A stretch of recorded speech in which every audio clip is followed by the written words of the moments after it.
my revered brothers, and all of my brothers and sisters here in the community. I've learned so much, I really appreciate this. I think by now we've got a really good idea about the philosophy of Vishishtadvaita. I think what we don't know so much is actually how to apply it in our daily lives. Especially as devotees of Sri Ramakrishna, Holy Mother Sri Sarada Devi, and Swami Vivekananda. You know, for anything to be meaningful for us, it has to be real. It has to be part of our lives. It has to be integrated into our hearts, or else it's just kind of chewing material for the brain. And it's going to be information, but it's not going to be life-changing. It's not going to feed our soul. It's not going to be something that we're going to be able to think, oh, wow, that really helped. We need something to kind of help us. We really need to have some power in our spiritual life.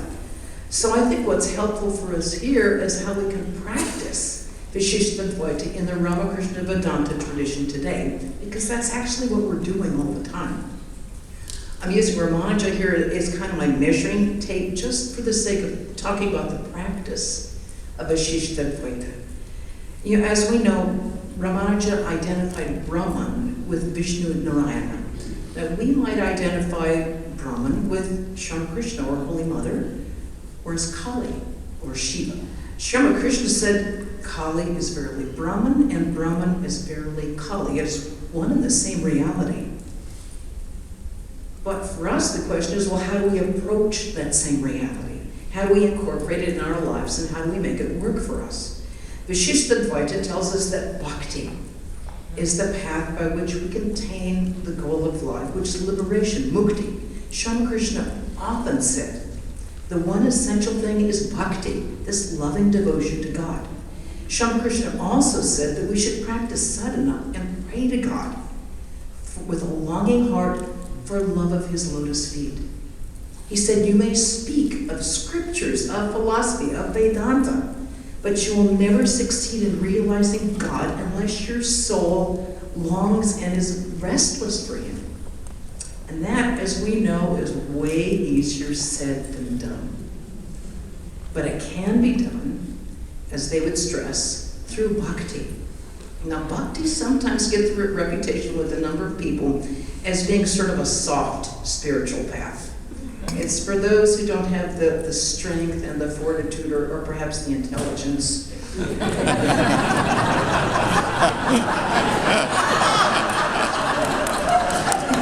Of being yogis. But bhakti isn't sentimentality. It is not sentimentality. It's not a feeling. And it's not girly. It is not girly. It's bhakti is a solid conviction. And it comes through upasana. And it comes through this constant remembrance of God and a devotional meditation upon God. Our Ramakrishna Vedanta tradition greatly emphasizes this constant remembrance of God. Swami Brahmananda, Sri Ramakrishna's spiritual son, said, the easiest way to realize God is to remember him constantly. Just as we entertain our friends with conversation, and with food, and with drink, and just being easy together, and chatting and talking with him. He said, do the same thing with God. Make a relationship with God, but know God to be your very own, and you will find peace in him. But of course, the problem is we have to really change our patterns of thinking before we even can think about God at all times. So it becomes as natural to us as waking up in the morning and brushing our teeth and washing our face. It has to become that much of a change in our thinking patterns. And to change the actual contents of our mind and our actual thinking patterns is very difficult. And that's why we'd have to, according to Swami Brahmananda, practice, practice, practice. And I'm using this mudra because I'm replicating the words of my guru with his right index finger, Swami Prabhavananda, disciple Maharaj, who would go practice, practice, practice. Whenever you say, but Swami, he'd go practice, practice, practice. So we have to do sadhana. We have to do our spiritual practices. Now, the spiritual practices prescribed in Vishishtadvaita are part of our very own Ramakrishna Vedanta tradition. The first one we mentioned before, prapatti, this total surrender to God backed up by faith. Sri Ramakrishna said so sweetly and so simply, give God your power of attorney, which is way easier said than done, as Girish Ghosh found out very quickly. We have to be like, as Swami Prapananda mentioned, like a kitten who's moved around here and there and here and that, doesn't have a worry in the world. You know, we get moved around here and there and here and there, and we complain and we think that something's wrong and why have you done this to me? We fuss and we fret. But we have to be like the kitten and surrender to the mother's will. But that in itself takes tremendous faith. A backup of faith. Sri Ramakrishna said, a person who has faith, once a person has faith, they've achieved everything. He said there's nothing greater than faith. Faith here is not something you find like you find in the I believe in one God, the Father Almighty, maker of heaven and earth and all things, but not that kind of faith. It's tangible. It is a tangible thing. It's rock solid and it is living and it is the absolute basis of our lives. That is faith. It's not a question of I believe, it's a question of I know, because it's backed up by our own experience. That is real faith. Now, with that experience, we get a deeper understanding of spiritual life. And that's when we realize, finally, that it is God alone who does everything in the first place. Now, when this surrender begins to happen, that's when God's grace comes through. Because basically, we just got out of the way. The grace was there the whole time, but we got in the way. Sri Ramakrishna said the breeze of God's grace is always blowing. We just have to set our sails. The problem is probably our sails were set, but our ship was going in the wrong direction because we thought we knew better. But we didn't. We never do. They do. So for this reason, we need faith and we need complete surrender to God, backed up by Viveka and Pravrajika, discernment and renunciation. Another significant aspect of Vishishtadvaita is a very familiar point to us, Nishkama Karma, Karma Yoga. We need to work without desiring the results, and we know way easier said than done. Swamiji said that we work best when we work without any selfish motive whatsoever, neither for money nor fame nor anything else. He said, if we can do that, our power to work will change, and we'll be able to transform the world with that kind of attitude. But that's great. But first we have to transform ourselves. Because our mind gives us such a distorted view, we can't even see what the world is in the first place. We have to work first on this. And it is really hard work to work without some motive in there. Sri Ramakrishna said it's extremely difficult to perform our duties in a spirit of complete detachment without craving the result. Great. What do? So we're back to practice. And our practice, according to Vishishtadvaita, should be dhyana and upasana. A concentrated and uninterrupted flow of thought to God, and our minds kind of moving in a seamless flow to the beloved divine form and qualities of God. Our mind like oil being poured into oil.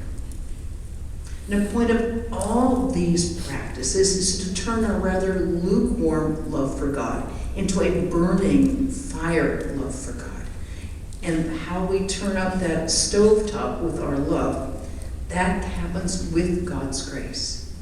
And Ramanuja gives us 7 spiritual practices, which are very familiar to us here in the Ramakrishna Vedanta tradition. The first discipline, Viveka, realizing what will stick with us and what won't, and walking away from that which won't give us permanent joy and peace. Holy Mother Sri Sarda Devi said, always discriminate. Try to realize that the outside object which is attracting your mind is impermanent, and then turn your attention to God.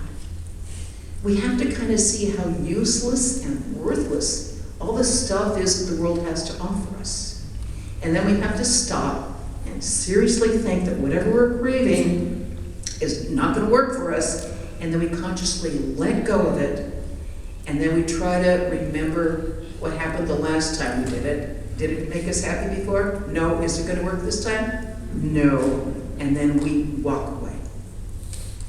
Real happiness and fulfillment can come only through our identification with divine, because everything and everyone else is going to come up short. It's the only thing and the only way. The second practice is vimoksha, freedom. You know, Americans love freedom. It's American catnip. Talk about freedom and we're in. We're in. That's why we all love Vedanta. But freedom can come only when we're free from passions such as lust and anger. Otherwise, we're trapped by it. Swami Turiyananda said that anger is a concentrated form of lust. Now, lust doesn't completely overcome our mind, but anger does. Anger does. Sri Krishna said anger is demonic.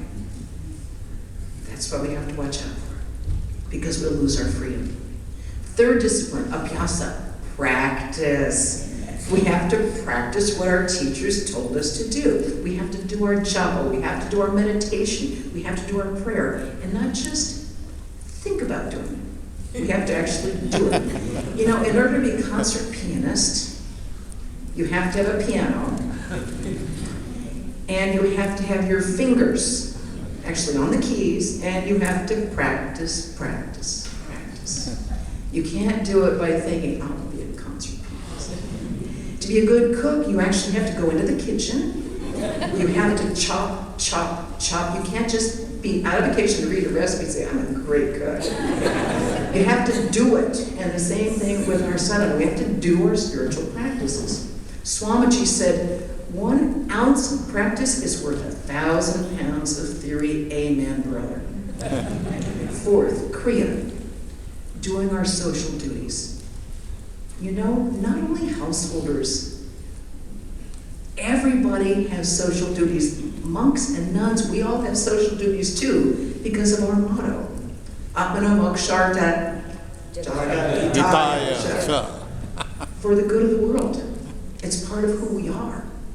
So whether we all do service, no matter what we do, whether it's in a hospital or a school or giving a talk, or cleaning guest rooms, or cleaning bathrooms, or cleaning the kitchen, feeding the homeless, or feeding our sisters and brothers, or our devotees, or doing puja, or working in the garden, or calling up a person, or seeing a person who's just very lonely. It's all service. All of us here are doing service. All of us do service together.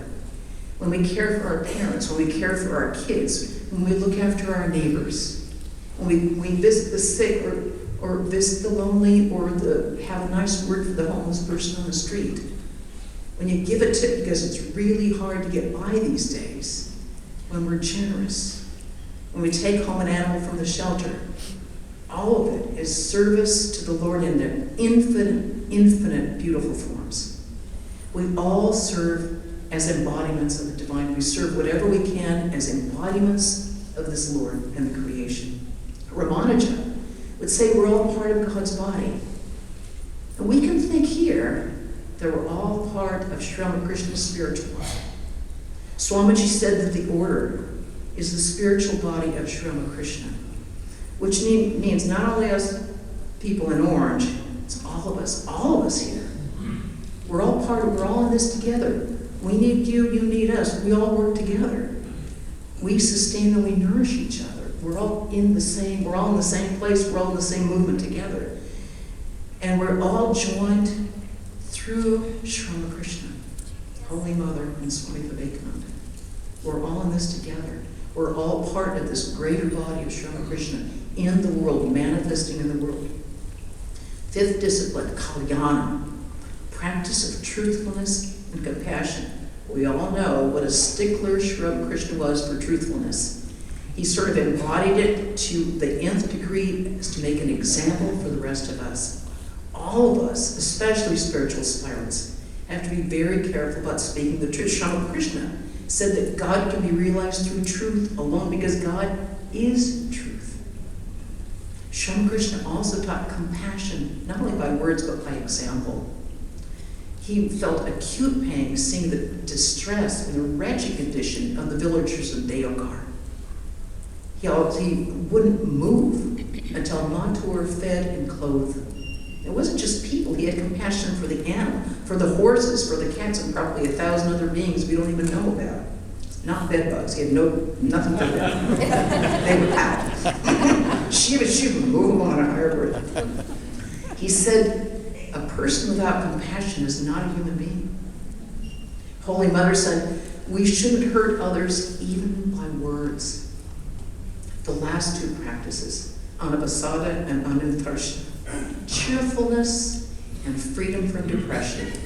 Swami Vivekananda said the first sign of religion is that you're becoming cheerful. He has also said, let the mind be cheerful and calm. Let it never run into excesses because every excess will be followed by a reaction. So basically we have to keep our mind stable, not jumping up and not slamming down. Every one of these disciplines are for the Shuddhi, for purifying the mind. Mahapurush Maharaj Swami Shivananda said, the mind becomes purified by spiritual practices, by renunciation and austerities. And in that pure heart, the love for God finds expression and God reveals himself there.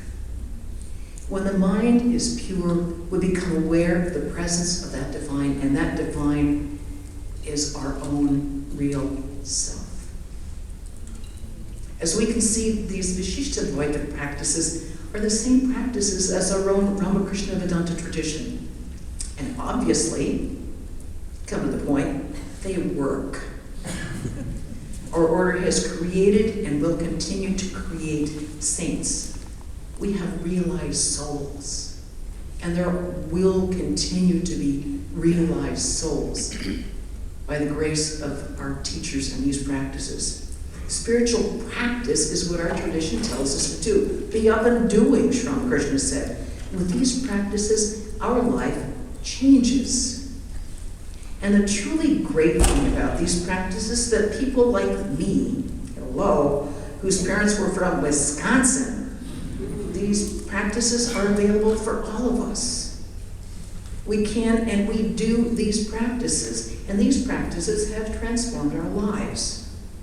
Since Swamiji came to this country in 1893, thousands of Americans, through the grace of Thakur Ma and Swamiji, have found our home in the spiritual tradition of the Ramakrishna Vedanta tradition. We would have been lost without it. These transformative practices have found a home here in Alabama, of all places. I've never thought, Thank you, Lord. Thank you. You know, do you remember that Pete Seeger song?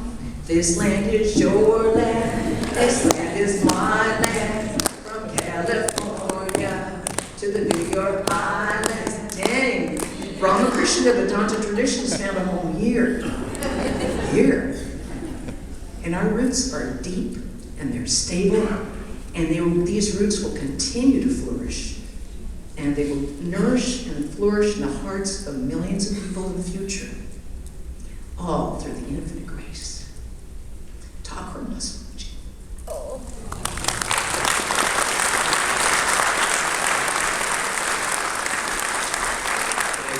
Commented from what Mataji has said. She ended with prayers and a blessing for all of us.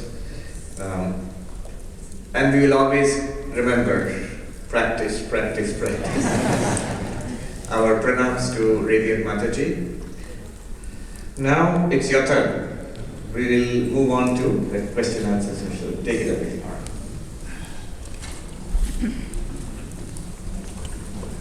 Good morning. Everyone doing okay so far? Yes. Fantastic. Just got a couple of announcements to make here. After the Q&A session, we'll go for lunch. And please allow about 5 minutes or so for our Swamijis to head out to the lunch area led by Krishna, and the other volunteers. Also, please allow elders and those with special needs to go first in the queue. We really appreciate that. And we do take input from the audience. This came from Vani, who's a retired corporate executive trainer. People also say that the dining hall temperature was very cold, people were freezing. We're trying to get it up. That's one thing we're trying to do. Here, someone saying that people are slamming the doors. We put door stoppers on all 3 doors, people again closed it. So please be mindful when you do exit the room. The food volunteers first. Yes, they will go along with the Swamijis. Thank you. For Q&A, again, another recommendation from Vani is to, just so that we can allow the most number of questions, please follow these guidelines. 15 seconds for your question. Say your name, ask one brief question, and if we see the same faces to ask the questions, we may hold on to that for just a little